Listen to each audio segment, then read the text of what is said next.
মায়েরা মাহফিলে পর্দা মানে, মাহফিলে যখন আসে বোরকা পরেন, মাহফিলে যখন আসেন সুন্দর করে কাপড় চোপড় ঢেকে ঢুকে চলে আসেন। কিন্তু বিয়ার দিন গায়ে বোরকা থাকে নাকি? ঈদের দিন বোরকা থাকে নাকি? বিয়ার দিন থাকে না, ঈদের দিন থাকে না, আর কিসের দিন থাকে না? হ্যাঁ, যখন মার্কেটে চলে যায়, মার্কেটে যাওয়ার সময় বোরকা পরা লাগে না। আমার মায়েরা, আজকের মাহফিলে যারা আসছেন পরকালকে চিন্তা করুন। জাহান্নাম থেকে যদি বাঁচতে চান, আপনার সুন্দর যে চামড়াটা আছে, সুন্দর যে চেহারাটা আছে, এই সতরটা আপনাকে ঢাকতে হবে। দুনিয়া ঢাকবেন, আল্লাহ রাব্বুল আলামিন জাহান্নাম থেকে আপনার জন্য জান্নাতটা খুলে দিবেন। আমার মায়ের একটু মনোযোগ দিয়ে কতগুলো শুনবেন। নাম্বার 1 হলো আল্লাহ রাসূলকে দ্বিধাহীন চিত্তে বিশ্বাস করতে হবে। আল্লাহর জমিনের দিন কায়েমের জন্য জান মাল দিয়ে জিহাদ করতে হবে। নাম্বার 2 হলো তাকওয়াটা অর্জন করতে হবে। তাকওয়া মানে হলো বেঁচে থাকা, হারাম থেকে বাঁচতে হবে, গুনাহ থেকে বাঁচতে হবে। তাআওয়ানু আলাল বিররি ওয়াত তাকওয়া ওয়া লা তাআওয়ানু আলাল ইসমি ওয়াল উদওয়ান। নাম্বার 3 হলো ন্যায় প্রতিষ্ঠা, সদাচার করতে হবে। নাম্বার 4 হলো দ্বীনের সঠিক ইলম অর্জন করতে হবে। এটা সবচেয়ে বড় জরুরি বিষয়।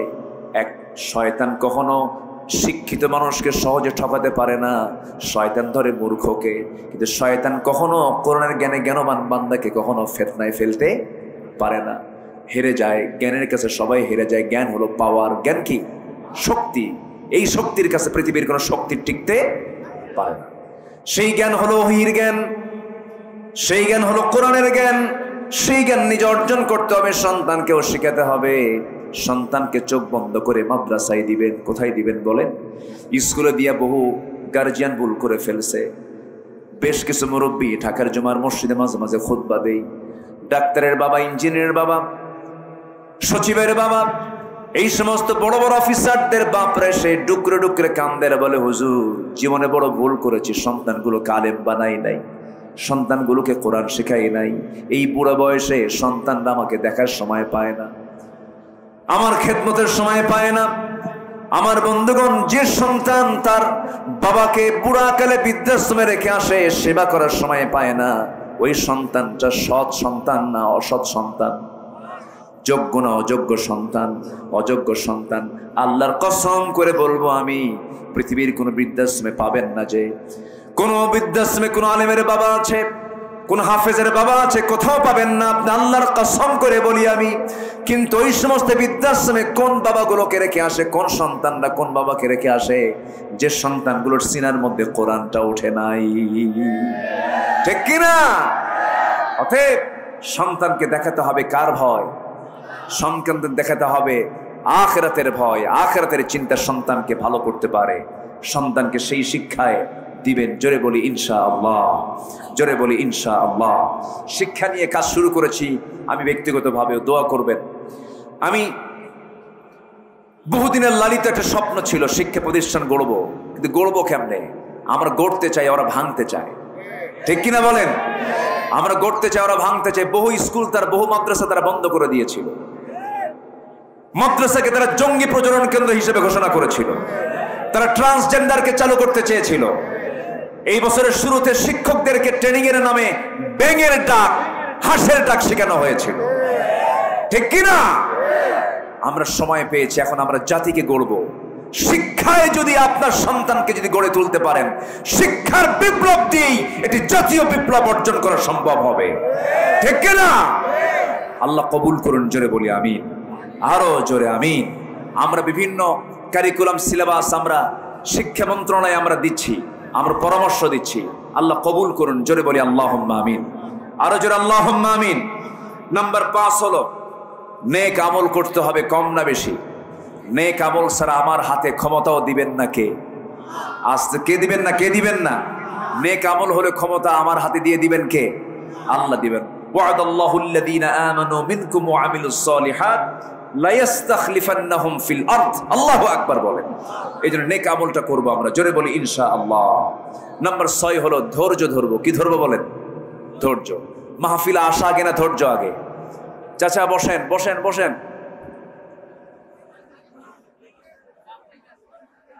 বসেন। অনেক সমস্যা, রাত হয়েছে, আসেন দোয়া করি আমরা। হ্যাঁ, আলোচনা চলুক, হুজুর মরুক। হ্যাঁ, সব দিকে তাকাবো আমরা, জোরে বলি ইনশাআল্লাহ। খুব ভালো মানুষ আপনারা। জি, আমি আপনাদের রেসপন্স পাচ্ছি, যতক্ষণ পাবো আমি ততক্ষণ চালাবো, জোরে বলি ইনশাআল্লাহ। নাম্বার 6, ধৈর্য ধারণ করা। কি ধৈর্য? কি বলেন বলেন? কি বিয়া আগে না ধৈর্য আগে? ব্যবসা আগে না ধৈর্য আগে? মাহফিলে বসা আগে না ধৈর্য আগে? হ্যাঁ, সব জায়গায় ধৈর্য। নামাজ আগে না ধৈর্য আগে? দেখবেন কিছু ধৈর্যহীন মুসল্লি আছে, ইমাম নামাজ লম্বা করলে পিছন থেকে গলার ঝাঁকি মারে। আছে না নাই? আছে না নাই? খুতবা লম্বা হলে পরে খালি কসর মসর করে। আছে না নাই? ধৈর্য সবার আগে, ধৈর্য। বিয়ে করেছে, ধৈর্য নাই, মারে খেলে সকাল বিকাল তালাক মারে। আছে কিনা বলেন? তালাক মেরে মেরে বউটাকে আবার রাখেও। তখন কি বিয়ে হয় না জেনা হয়? তখন কি বিয়ের সম্পর্ক না জেনার সম্পর্ক? তাহলে ধৈর্যের কি দরকার আছে? ধৈর্যের দরকার আছে। ধৈর্যের বিকল্প কোনো পথে জান্নাত পাওয়া যাবে না। এই জন্য আল্লাহ রাব্বুল আলামিন সুন্দর করে ইমানদারকে ডাক দিয়ে বলছেন, ইয়া আইয়ুহাল্লাযীনা আমানুস্তাঈনু বিস-সাবরি ওয়াস-সালাহ। জোরে বলুন আল্লাহু আকবার। আমার কাছে সাহায্য চাইতে হবে তোমাদের ধৈর্যের মধ্য দিয়া, নামাজের মধ্য দিয়া। ধৈর্য আছে যার, ঈমান আছে তার। ধৈর্য নাই তার, ঈমানটা তার ঝুঁকিপূর্ণ হয়ে যাবে। ধৈর্যের পিরামিড ছিলেন আম্বিয়া কেরাম। আমার নবী ধৈর্যের পিরামিড ছিলেন। যুগে যুগে যত আম্বিয়া কেরাম এসেছেন সবাই ধৈর্যের পিরামিড ছিলেন। এই পৃথিবীতে যারা এই ঈমানের পরীক্ষায় পাশ করেছেন তারা সবাই ধৈর্যহীন না ধৈর্যশীল? ধৈর্যহীন না ধৈর্যশীল? ধৈর্যশীল তারা ছিলেন। একজন মহিলার কথা আমার এই মুহূর্তে মনে পড়ে গেল। অনেক মা বোন মাহফিলে আসছেন।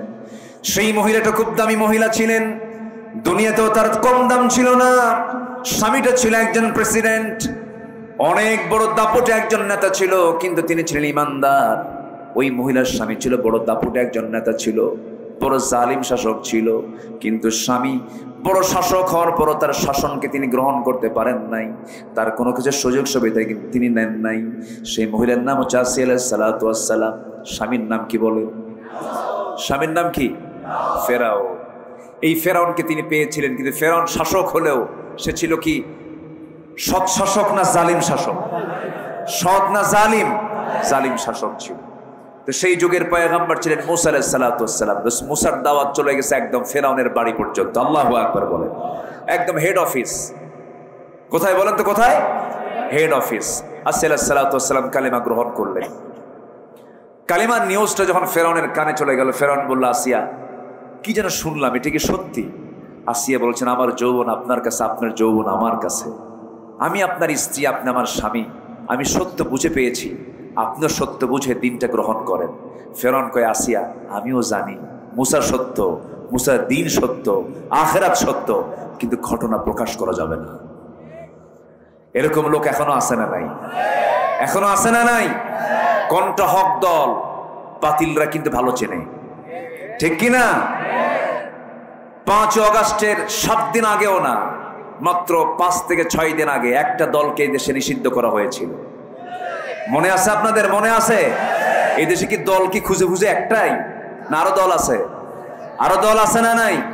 ইসলামী দলের গ্রুপই আছে প্রায় 51টা ইসলামী দল। 51টা ইসলামী দল বিভিন্ন গ্রুপে গ্রুপে ভাগ হয়ে প্রায় 51টা। আরো তো দুনিয়ার দল আছে। এতগুলো দলের মধ্যে তারা খুঁজে পেয়েছে ব্যান করার জন্য, নিষিদ্ধ করার জন্য কয়টা? কয়টা? ওরা কিন্তু হক চিনে, ওরা বোঝে কোনটা হক। আল্লাহর কি ফয়সালা। তারা নিষিদ্ধ করেছিল, তার 7 দিনও পার হয় নাই। ইসলামকে যারা যুগে যুগে নিষিদ্ধ করতে গিয়েছে তারাই নিষিদ্ধ হয়ে গেছে। ইসলাম ছিল, আছে, থাকবে। তাহলে এখন বুঝে নেন, হক দল একমাত্র হক দল, উত্তম দল সেটাই যেই দলের দিকে বাতিল শক্তির বদনজর পড়ে বেশি। কথা ক্লিয়ার? কথা ক্লিয়ার? বোঝা যায় তো আমার কথা নাকি? জোরে বলি আলহামদুলিল্লাহ, জোরে বলি আলহামদুলিল্লাহ। সম্মানিত ভাইয়েরা, আসিয়া আলাইহিস সালাতু ওয়াস সালাম বলেন, আমার স্বামী আপনি জানেন বুঝেন সবকিছু মানেন, তো আপনি বলতে কি সমস্যা? কি দেখো আমার চেয়ারটা তো আছে, আমি যদি এটাকে মেনে নেই তাহলে তো আমার চেয়ার থাকবে না, আমার নেতৃত্ব থাকবে না, আমার কর্তৃত্ব থাকবে না।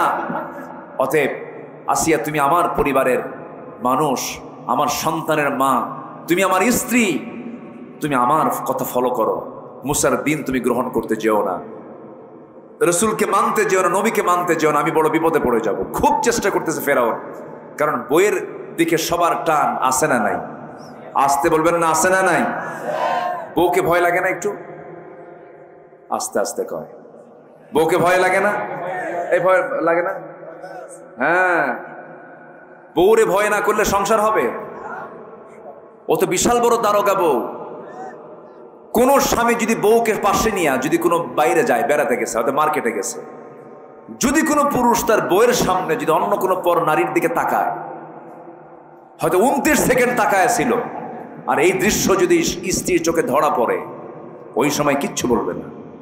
বাইরে তো, ভিতরে এসে যদি বলে, এই জোসনা আমার এক গ্লাস পানি দাও তো, তোমার জোসনা ছায়া থাকা আরেক দিকে।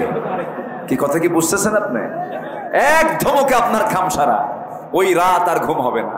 কয়বার যে পা ধরবেন আর কয়বার যে হাত ধরবেন, মাফ মাফ চাই। আচ্ছা, চেয়ারম্যান বড় না চেয়ারম্যানের বউ বড়? ভালো করে কম, কোন অংশ কম না। মিসেস কিন্তু অনেক দামি, মিসেস চেয়ারম্যান, মিসেস ফেরাউন আসিয়া আলাইহিস সালাতু ওয়াস সালাম। খুব চেষ্টা করতেছে ফেরাউন, আসিয়া শোনো, যেমন করে হোক তুমি আমারে বিপদে ফেলায় দিও না, তুমি আমার বউ তো। চরম সংকটে পড়ে গেছে ফেরাউন, কি করবে কি করবে? এখন হামানকে ডাকছে, ফিরআউনা ওয়া হামানা ওয়া জুনুদাহুমা। আমি কিন্তু বানায় বলতেছি না, কোরআনে এগুলো কথা আছে না নাই? ফেরাউন হামানকে ডাকলো, মন্ত্রী পরিষদকে ডেকে বললো, দেখো তো আমি বিপদে পড়ছি। কেন? আমার ঘরের বউ, আমার ঘরের বউয়ের কাছে মুসার দাওয়াত পৌঁছে গেছে, আমার ঘরের বউ হাতছাড়া হয়ে গেছে, কি করা যায়? হামান বলল, কোনো ক্রমে একে বেঁচে রাখা যাবে না, বুকের শত্রু বড় শত্রু, শেষ করে দিতে হবে।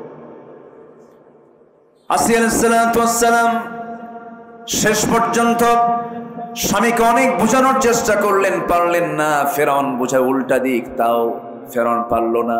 দুজন দু প্রান্তে চলে গেল। ফেরাউন শেষ পর্যন্ত বলল, আসিয়া আমি তোমাকে কিন্তু দুনিয়া থেকে বিদায় করে দেব। মুস্কি মুস্কি হাসি মেরে বলছেন, আমার স্বামী গো, আপনি আমাকে যত শাস্তি নিশ্চিত করবেন, যত ভয় দেখাবেন, আমার তত ইমানটা পাকাপোক্ত হয়ে যাবে। দুনিয়া না আখেরাত, দুনিয়া না আখেরাত, আখেরাত দুনিয়া বিক্রি করে দিলেন। স্বামীর কত সম্মান ছিল, একজন প্রেসিডেন্টের বউ, সব মর্যাদাগুলোকে তিনি সব মাইনাস করলেন, আসামি হয়ে গেলেন, জেলখানায় ঢুকায় দিল। আসিয়া আলাইহিস সালাতু ওয়াস সালামকে তার স্বামী জেলখানায় ঢুকায় দিয়ে টর্চার শুরু করে দিল। তাফসীর আসছে, সন্তানগুলো একসঙ্গে নিয়ে ফেরাউন আসিয়ার চোখের সামনে গরম তেল, টকবকে গরম তেলের মধ্যে সন্তানগুলোকে ফেলে দিল, ভাজা মাছের মতো সন্তানগুলোকে মেরে ফেললো। এবার ফেরাউন বলছে, আসিয়া তোর পালা, তোকেও দুনিয়া থেকে বিদায় করে দেব। উনি শুধু একটা কথা বলছেন, স্বামী আমার, তুমি কি করবে জানি না, নাকের মধ্যে আমি এখন জান্নাতের ঘ্রাণ পেতেছি। আসিয়া আলাইহিস সালাতু ওয়াস সালাম তার চোখের সামনে তিনি দেখতে পেলেন একজন জল্লাদ এসেছে, হাতের ভিতরে করাত নিয়ে এসেছে, জল্লাদ করাত নিয়ে দাঁড়ানো। ফেরাউন শেষবারের মতো সে বলছে, আসিয়া সংসার জীবন বহুকাল কাটালাম, আসিয়া একটা বারের মতো আমার কথা শোনো, আমার দিকে তাকাও। আসিয়া আলাইহিস সালাতু ওয়াস সালাম বলেন, স্বামী আমার, এই বিষয়ে আপনি আমাকে অনুরোধ করবেন না, আমি জান্নাতের ঘ্রাণ পাচ্ছি। শেষ পর্যন্ত করাত দিয়ে জল্লাদকে অর্ডার দেওয়া হলো, করাতটা তার কপালে লাগানো হলো। করাত যখন কপালে লাগানো হলো, তাফসীর এসেছে রক্তগুলো গড়ে গড়ে পড়তেছে। আসিয়া আলাইহিস সালাতু ওয়াস সালামের মুখ থেকে অন্য কোনো কথা নাই, মুখ থেকে বের হচ্ছে লা ইলাহা ইল্লাল্লাহ, লা ইলাহা ইল্লাল্লাহ। যখন তিনি দুনিয়া থেকে বিদায় নেবেন, সেই সময় তার চক্ষু বিবি টপ টপ করে পানি পড়ছে, শরীর থেকে রক্তগুলো ঝরতেছে। এই সময় তিনি চক্ষু বন্ধ করে আকাশের মালিককে সুন্দর করে একটা ডাক দিয়ে তিনি দোয়া করছেন। সেই দোয়াটা আল্লাহ রাব্বুল আলামিন 4000 বছর পরে নাজিল হওয়া কোরআন, 4 বছর আগে মুসা আলাইহিস সালাম এসেছিলেন, 4000 বছর পরে কোরআন নাজিল হলো। সেই কোরআনের ভিতরে আল্লাহ তাআলা সেই আসিয়ার দোয়াটা কোরআনে কোট করে দিয়েছেন। জোরে বলি সুবহানাল্লাহ। কার দোয়া? আসিয়ার দোয়া। তিনি কি দোয়া করছিলেন? তিনি দোয়া করছেন, রব্বি বিনিলি ইনদাকা বাইতান ফিল জান্নাতি ওয়া নাজ্জিনি মিন ফিরআউনা ওয়া আমালিহি। আয় আল্লাহ তাআলা, আমি তোমার কাছে চাই তুমি আমাকে একটা মাত্র ঘর দিবা, সেই ঘর জান্নাতের মধ্যে, সেই ঘরটা দিয়ে দিবা। আমি বড় কোনো জান্নাত চাই না, আমি মাত্র একটা ঘর চাই, সেই ঘরটা আমি চাই ও আল্লাহ তোমার ঘরের দেওয়ালের সাথে। জোরে কোন সুবহানাল্লাহ। কার ঘরের দেওয়ালের সাথে? আল্লাহর ঘরের দেওয়ালের সাথে। আল্লাহ, আমি তোমার প্রতিবেশী হতে চাই, তোমার ঘরের সঙ্গে আমার একটা ঘর বানায় দাও। ফেরাউন থেকে তুমি আমাকে বাঁচায় দাও, এই বিপদ থেকে তুমি আমাকে রক্ষা করো। আসির আলাইহিস সালাম দুনিয়াটা বিক্রি করে দিলেন, দুনিয়াটা শেষ করলেন, আখিরাতকে কিনলেন। জোরে করুন সুবহানাল্লাহ। আমার বন্ধুগণ, কি ধৈর্যের পরিচয় আলাইহিস সালাম দিয়েছেন। নাম্বার 7 হলো আল্লাহর উপরে ভরসা করতে হবে। যে বান্দার আল্লাহর প্রতি পূর্ণ ভরসা আছে তার কোনো হতাশা কখনো আসবে না, কারণ আল্লাহ রাব্বুল আলামিন বলেন, ওয়া মান ইয়াতাওয়াক্কাল আলাল্লাহি ফাহুয়া হাসবুহ। যে ব্যক্তির ভরসা আল্লাহর উপরে আছে তার জন্য কেউ না, আল্লাহ যথেষ্ট। জোরে বলি সুবহানাল্লাহ। নাম্বার 8 হলো দুনিয়াবি ভোগ বিলাসী নিমগ্ন না হয়ে আখিরাতের আবাসকে মূল লক্ষ্য হিসেবে গ্রহণ করতে হবে। দুনিয়াটা মায়া মরিচিকা। যুবকরা, বিয়ে করছো তুমি, সুন্দর বউটা ঘরে পাইছো, বাচ্চা একটা ফুটফুটে হয়েছে, হঠাৎ করে ঝিনাইদার মোড় থেকে হরিণাকুণ্ড আসার পথে অনেক রাস্তার মোড় আছে, দেখলাম রাস্তার এমন মোড় আছে ব্রেক মারা কঠিন। হঠাৎ করে এক মোড়ের মধ্যে হুন্ডা প্যাঁচ লাগায়া তুমি খাদে পড়ে মারা গেলা। তুমি দুনিয়া থেকে বিদায় নিলে, সুন্দরী বউ তোমার ঘরের ভিতরে হাওমাও করে কাঁদতে কাঁদতে পাগলের মতো হয়ে গেছে, সেন্সলেস হয়ে যাবে। 2 দিন 3 দিন কাঁদবে, সন্তানটা এতিম হয়ে থাকবে। 1 মাস পর সন্তানের ওই স্মৃতি তোমার সব মুছে যাবে, তোমার বউটা ভুলে যাবে, কান্নাকাটির পরিমাণটা কমে যাবে। 1 মাস পর সেই তোমার প্রাণ প্রিয় বউটা তোমার হাসি মুখ থেকে বের হতে থাকবে। 3 মাস চলে যাবে, মোটামুটি সব স্মৃতি ভুলে যাবে। শ্বশুর বাড়ির লোকজন তোমার বউকে নিয়ে চলে যাবে। শ্বশুর বাড়ির লোকজন তোমার বউকে নিয়ে যাওয়ার পরে 6 মাস 7 মাস বাড়িতে রাখার পরে নতুন একটা জামাই খুঁজে তোমার বউটাকে বিয়ে দেবে। বিয়ে দেওয়ার পরে নতুন স্বামীর ঘর যখন করবে, স্বামীকে নতুন স্বামী পাওয়ার পর তোমার ওই বউটার মুখ থেকে বের হবে, আমার আব্বা ভালো সিদ্ধান্ত নিয়েছেন আপনি, কারণ আগের স্বামীর চাইতে এই স্বামী আরো ভালো। ঠিক কিনা বলেন? এই তো দুনিয়া। কোন ভালোবাসা, এগুলো মায়া মরিচিকা। কেউ আমার আপন না। যা কিছু করতেছি সব আমার পরের জন্য করছি। সন্তান সব দখল করে ফেলবে, আমার প্রজন্ম সব দখল করে ফেলবে। যা কিছু থাকবে সেটা হলো দুনিয়া না আখিরাত। কি থাকবে বলেন? কি থাকবে? আখিরাতটাই থেকে যাবে। আল্লাহ রাব্বুল আলামিন বলছেন, ওয়ালাল আখিরাতু খায়রুল লাকা মিনাল উলা ওয়াল আখিরাতু খায়রু ওয়া আবকা। জোরে বলুন আল্লাহু আকবার। নাম্বার 9 হলো নিজকে বাঁচাতে হবে, পরিবারকে জাহান্নাম থেকে বাঁচাতে হবে। জাহান্নাম থেকে বাঁচানোর কি কাজ, সেই কাজগুলো আমাদের করতে হবে, প্রস্তুতি নিতে হবে। কু আনফুসাকুম ওয়া আহলিকুম নারা। নিজে বাঁচো, পরিবারকে জাহান্নাম থেকে বাঁচানোর চেষ্টা করো। নাম্বার 10 হলো তওবা করা। কি করা বলেন? আস্তে কয়, কি করা? কার কাছে? আস্তে বলবেন না, কার কাছে? আল্লাহ। তওবা করলে গুনাহ থাকে না। আল্লাহু আকবার বলেন। আরো জোরে আল্লাহু আকবার। তওবা করলে কি থাকে না? গুনাহ থাকে না। থানায় আমার নামটা কালো তালিকায় আছে, আমি ভালো হয়ে গেছি, কিন্তু কালো তালিকা থেকে আমার নাম কিন্তু কাটা যায় না। থানায় যদি কারো নাম একবার কালো তালিকায় ওঠে, মৃত্যু পর্যন্ত এই নামটা তার কালো তালিকায় থেকে যায়, ভালো হওয়ার পরেও। কিন্তু আমার আল্লাহ বলেন, বান্দারে, তোর নামের তালিকা যদি জাহান্নামে থেকে যায়, জাহান্নামের তালিকায় নামটা থাকে, কিন্তু তুই যদি তওবার মতো তওবা করে আমার পথে ফিরে আসিস, জাহান্নামের তালিকা থেকে তোর নামটা মুছে ফেলে দিয়ে আমি আল্লাহ রহমান রহিম তোর নামটা আমি জান্নাতের তালিকায় তুলে দেই। এটা কার দয়া? আসতে বলবেন না কার দয়া। গুনাহ বান্দার হতেই পারে, কোন বান্দার গুনাহ নাই বলেন? সব বান্দারই গুনাহ আছে। গুনাহ তো বান্দার যোগ্যতা, বান্দা গুনাহ করবে এটা তার যোগ্যতা। ফেরেশতার গুনাহ করার কোনো যোগ্যতা নাই। বান্দা গুনাহ হয়ে যাবে, কিন্তু বান্দা গুনাহ করার সঙ্গে সঙ্গে অনুতপ্ত হয়ে যাবে, আল্লাহ গুনাহটা করে ফেলছে, আল্লাহ তুমি আমারে মাফ করে দাও। গুনাহ করার সঙ্গে সঙ্গে যদি বান্দা তওবা করে বলে আল্লাহ এই গুনার জীবনে করব না, আমারে মাফ করে দাও, আপনার চাইতে দেরি আল্লাহর দিতে দেরি নাই। জোরে কোন সুবহানাল্লাহ। আমার ভাইরা, একজন মহিলা সাহাবীর কথা মনে হয়ে গেল আমার এই মুহূর্তে। বলবো একজন মহিলা সাহাবী কিন্তু আমার নবীর কাছে দৌড় মেরে এসে বলছেন, ইয়া রাসূলুল্লাহ আমার ঘুম হয় না, বড় টেনশনে আছি। কি টেনশন বলো? হুজুর আমি জিনা করে ফেলেছি। রাসূল বলেন, না তুমি জিনা করো না। হুজুর আমি জিনা করে ফেলেছি। না তুমি জিনা করো না। হুজুর আমি জিনা করে ফেলছি। পরপর 3টা বার বললেন, রাসূল মানা করলেন। এরপরও তিনি বলছেন, হুজুর আপনি আমাকে বাঁচাতে চান দুনিয়ার শাস্তি থেকে, কিন্তু আমি বাঁচতে চাই আখিরাতের শাস্তি থেকে। আমি জিনা করেছি। রাসূল বললেন, জিনা যে করেছো সন্তান পেটে আসছে নাকি? হুজুর সন্তান পেটে চলে আসছে, মিন্স বন্ধ হয়ে গেছে। যাও সন্তান ডেলিভারি হয়ে চলে আসো। হুজুর বাঁচবো তার গ্যারান্টি কি? গ্যারান্টি নাই, তোমার জন্য দোয়া করে দিলাম। মহিলা চলে গেলেন।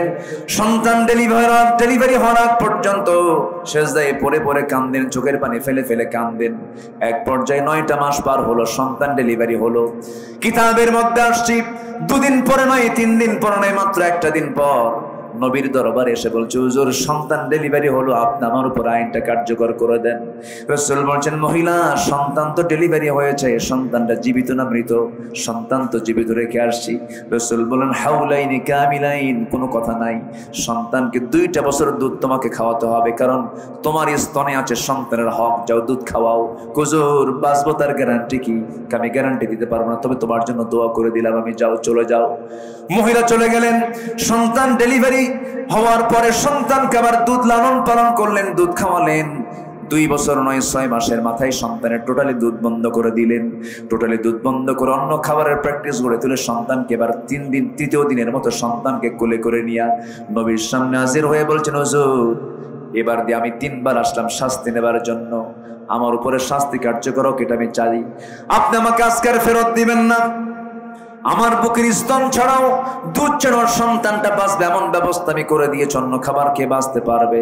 আমার নবীজির সামনে হাতটা আগায় দিলেন, সন্তানটা কোলের মধ্যে উঠায় নিয়ে সাহাবায়ে কেরামকে বলছেন, সাহাবীরা এই যে সন্তান আমার হাতে দেখতেছে, এই সন্তানের যে লালন পালনের দায়িত্ব গ্রহণ করবে আমি রাসূল এবং ওই সাহাবী জান্নাতের মধ্যে এই 2 নখের দূরত্ব অবস্থান করব।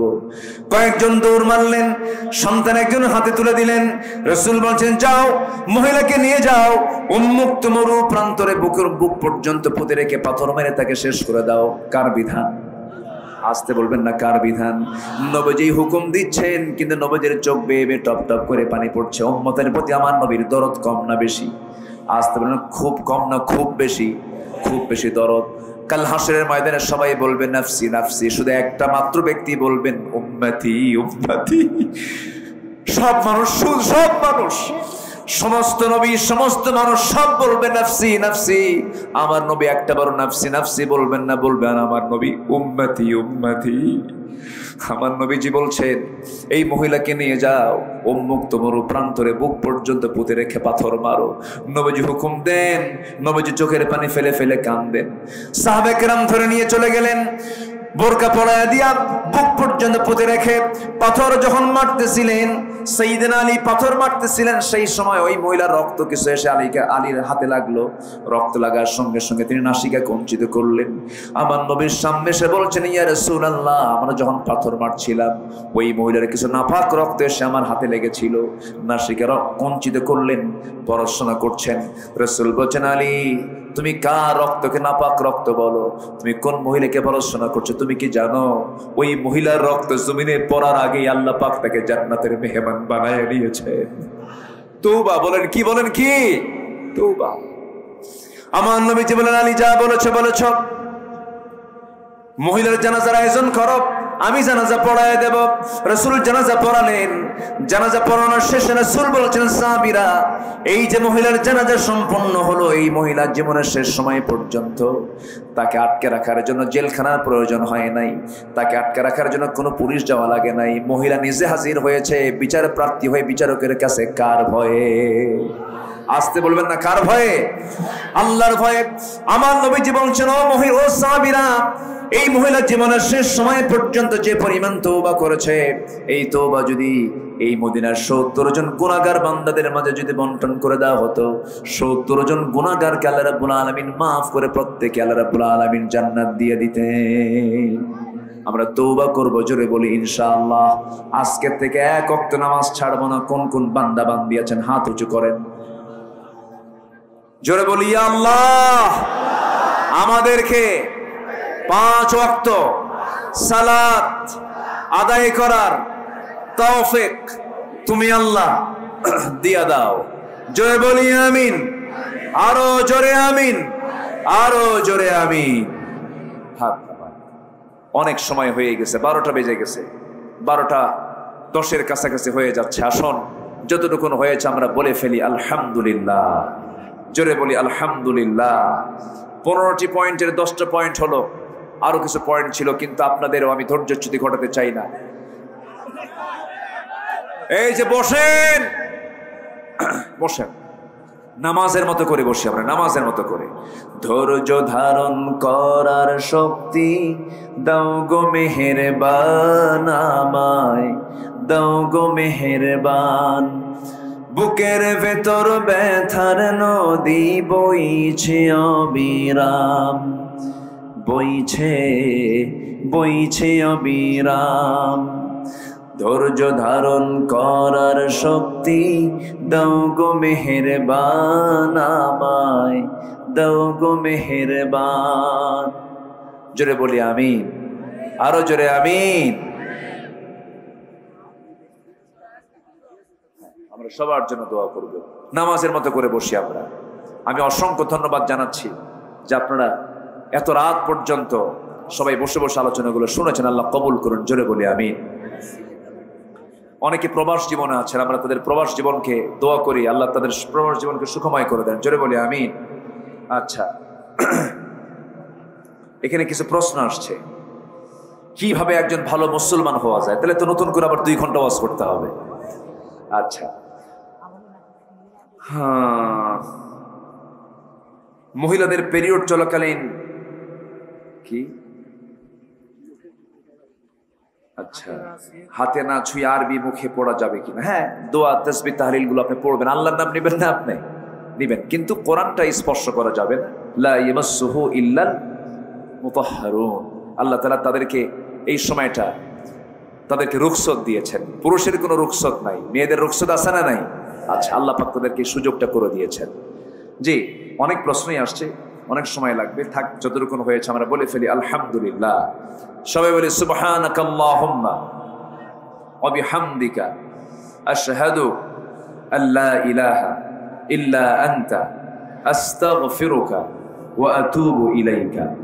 চিৎকার মেরে বলি, ইয়া আল্লাহ, আমার জীবনের সাগীরা কাবীরা, ছোট বড় সব গুনাহ তুমি আল্লাহ মাফ করে দাও, মাফ করে দাও।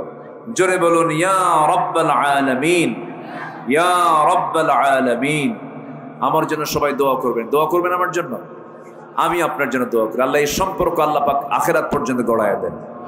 আমার আকিদুল ভাই, সবাই চিনেন কিনা জানি না, ইনি কিন্তু বিশিষ্ট অভিনেতা, সুন্দর অভিনয় তিনি পারেন। আমি এটা জেনেছি গত বছর। আলহামদুলিল্লাহ, আল্লাহ তুমি আমার আকিদুল ভাইয়ের সকল খেদমতকে তুমি আল্লাহ কবুল বলি আল্লাহুম্মা আমিন। ইয়াশাবাদ কামনা করছি। আমি এ পর্যন্ত যে কত পোকা মুখের মধ্যে খাইছি আল্লাহ জানে, মানে মুখে ঢুকলে তো আর তো মানা করতে নাই, খেয়ে নিছি। পোকা, সব পোকা দিয়ে ভরে গেছে। লক্ষ্য করছেন কি এগুলো? মুখের মধ্যে 2-1টা করে পোকা ঢুকছে, কিন্তু টের পাইতে দেই নাই যেন আপনাদের কোনো কষ্ট না হয়। এখন পোকা খাওয়া জায়েজ আছে না নাই, এটা একটা প্রশ্ন আসতে পারে।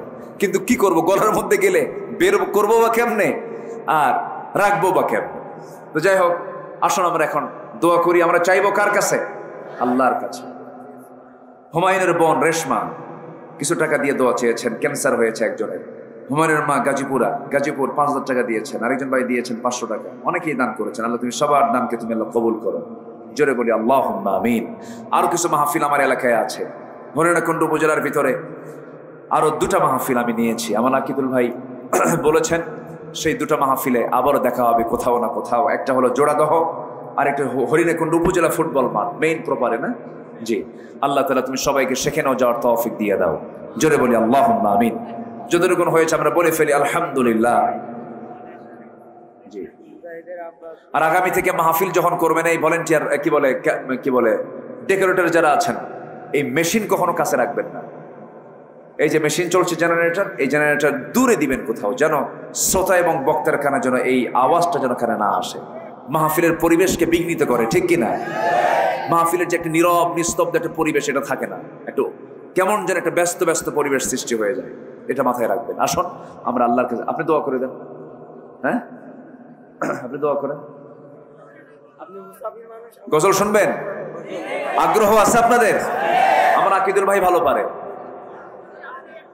হ্যাঁ, এলো কে কবর ধারে আধার চিড়ে চিনিস না কি রে, ওকে ও মা আমেনার কোল জোড়ে চাঁদ জানিস না কি রে, এলো কে কবর ধারে আধার চিড়ে চিনিস না কি রে।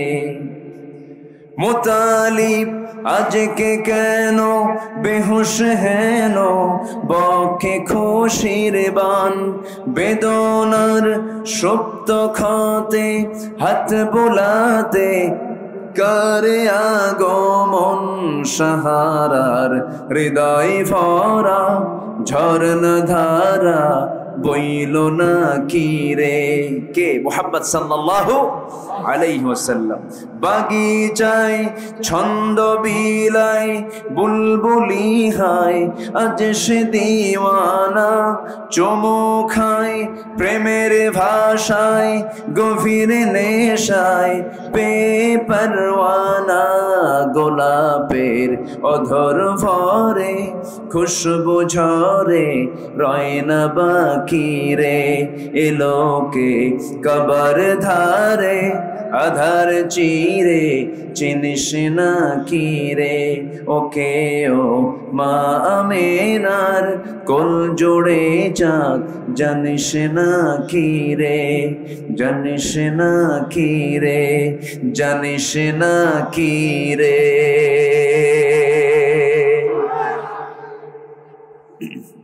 ঠিক আছে, আর কিছু? আচ্ছা, দেখা যাক। আল্লাহ আপনাদের তো ব্যাপক ধৈর্য, আলহামদুলিল্লাহ। আমি রসুল ছাড়া গান গাই খুব কম। রসুলকে মোহাব্বত করার দরকার আছে না নাই? আমার চেয়ে বড় বন্ধু আর রসুলের চেয়ে বড় বন্ধু আর কেউ থাকতে পারে? আল্লাহর পরে সবচেয়ে বড় বন্ধু কি আমার বলেন তো? কবরে লাগবে, মিজানে লাগবে, হাসরে লাগবে। সে কোন বন্ধু বলো বেশি বিশ্বস্ত, কার কাছে মন খুলে দেয়া যায়, কার কাছে সব কথা বলা যায়, হওয়া যায় বেশি আশ্বস্ত, তার নাম আহমদ বড় বিশ্বস্ত, ঠিক কিনা? আহমদ বড় বিশ্বস্ত, যেজন কখনো ব্যথা দিতে জানে না, যেজনকে বলি মুছে দেয় বেদনা, যেজন কখনো ব্যথা দিতে জানে না, যেজনকে বলি মুছে দেয় বেদনা, হৃদয়ের হাহাকার আপন করে নিতে আর কারবো এত প্রশস্ত, তার নাম আহমদ বড় বিশ্বস্ত, আহমদ বড় বিশ্বস্ত, আহমদ বড় বিশ্বস্ত। জি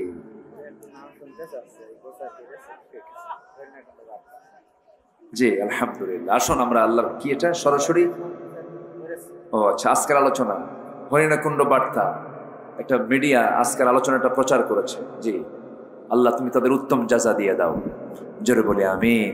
খুশি হয়েছেন তো? ফজর পড়বেন তো? ফজর পড়েন? ফজর নামাজ পড়েন তো নাকি? হ্যাঁ, নামাজ পড়তাম। আসুন আমরা এখন দোয়া করি। আমরা চাইবো কার কাছে? আল্লাহর কাছে। আল্লাহুম্মা আমিন। রব্বানা যালামনা আনফুসানা ওয়া ইল্লাম তাগফির লানা ওয়া তারহামনা লানাকুনান্না মিনাল খাসিরিন।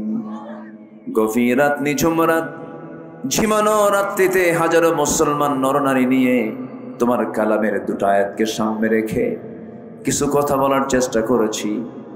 তোমার দরবারে কাঙ্গাল ফিগারির মতো শেষান্তে সে দুটো হাত পেতে আছে। আল্লাহ, গোড়ার দিকে নজর দিও না, বান্দা মনে করে তামাম জিন্দেগির গুনাহগুলোকে মাফ করে দাও। জনম দুঃখিনী মা যারা চলে গেল রে, জিন্দেগির গুনাহগুলো মাফ করে দাও, কবরগুলোকে জান্নাতের টুকরা বানায় দাও। অনেক আলোচনা শেষ করে বাড়ি ফিরে যাব, সবাইকে দেখবো, কিন্তু মার ঘরের দিকে তাকায় দেখবো মা আমার নাই রে, বাপটা নাই। মেহেরবানি করে তোমার কাছে প্রার্থনা করে আব্বা আম্মার কবরকে তুমি আল্লাহ জান্নাতের টুকরা বানাইয়া দাও। হাতটা একটু উঁচু করে, চোখটা বন্ধ করে আব্বা আম্মার জন্য আল্লাহর শেখানো দোয়া পরে সবাই দোয়া করুন। রব্বির হামহুমা কামা রব্বায়ানি সগীরা, রব্বির হামহুমা কামা রব্বায়ানি সগীরা, রব্বির হামহুমা কামা রব্বায়ানি সগীরা। আল্লাহ তাআলা বিশেষ করে এই মাহফিলের আয়োজন যারা করলেন, শোনার জন্য দূর দূরান্ত থেকে যারা আসলেন, বিনিময়ে কিয়ামতের কঠিন ময়দান যেদিন কেউ কাউকে চিনবে না, এমনকি মা সন্তানকে পর্যন্ত অস্বীকার করে বসবে, যেদিন মানুষ কাঁদতে কাঁদতে চোখের পানিগুলো পড়ে যাবে, চোখ থেকে রক্ত বের হওয়া শুরু হয়ে যাবে, সেই কঠিন মুসিবতের দিন এ মাহফিল সবার জন্য নাজাতের মাধ্যম তুমি আল্লাহ বানাইয়া দিও। আল্লাহ তাআলা আমার ডানে বামে সামনে পিছনে যত ভাই হাত তুলেছেন, যার যা চাওয়া তুমি আল্লাহ পাওয়া করে দিও। অনেক মা বোন হাত তুলেছেন, যে পরিবার অশান্তি শান্তি দিয়ে দিও, যার যে অসুস্থতা তুমি আল্লাহ সুস্থতা দিয়ে দিও, যার যে সমস্যা তুমি আল্লাহ সমাধান করে দিও। আল্লাহ তাআলা তোমার বান্দাগুলোকে নিয়ে এমন সময় হাত তুলেছি, মুসলমানদের পায়ের তলায় মাটি নাই, মুসলমানরা আজকে মার খেতে খেতে শেষ হয়ে গেল। তোমার গায়েবী সাহায্য নাজিল করো, সমস্ত জুলুম থেকে মাজলুমদেরকে তুমি আল্লাহ বাঁচাইয়া দাও। আল্লাহ তাআলা 180 কোটি মুসলমানের জন্য একটা বড় পাঠাইয়া দাও। বাইতুল মুকাদ্দাসকে তুমি আল্লাহ মুসলমানদের হাতে তুলে দাও। আল্লাহ তাআলা কোন দিন দুনিয়া থেকে বিদায় হব জানি না, একদিন সবার কানে কানে সংবাদ যাবে আব্দুল্লাহ আমিন মারা গেছে, আকিদুল ইসলাম দুনিয়াতে নাই, মারা গেছে, শহীদুল ইসলাম নাই, আমিনুল ইসলাম নাই। এরকম করে করে একদিন সব দুনিয়া থেকে বিদায় নেব রে। তোমার কাছে ফরিয়াদ করি, ডান হাতে আমলনামা না আসা পর্যন্ত মরণ দিবা না। আল্লাহ তাআলা যেদিন মরে যাব রে, আমাকে টেনে হেঁচড়ে ঘর থেকে বের করে দেবে, সব কাপড় চোপড়গুলো খুলে নিয়ে সেলাই বিহীন কাপড় পরায় দেবে, কবরে রেখে আসবে। 24 ঘন্টা যাবে না, মাথার চুলগুলো খসে খসে পড়বে। 3 দিন যাবে না, চামড়াগুলো গলে গলে পোকার পেটের খাবার হয়ে যাবে। মাত্র 7টা দিন পেটের নানি বেরে সব চোখ মুখ কান্না বের হওয়া শুরু হয়ে যাবে। মাত্র 7টা দিন পর ও আল্লাহ, লাশ আর চেনা যাবে না। 3 মাস পর দেখা যাবে লাশের সাথে হাড় ছাড়া আর কিচ্ছু নাই রে, সব মাটিকে শেষ করে দিয়েছে। এই তো দুনিয়ার জীবন রে আল্লাহ।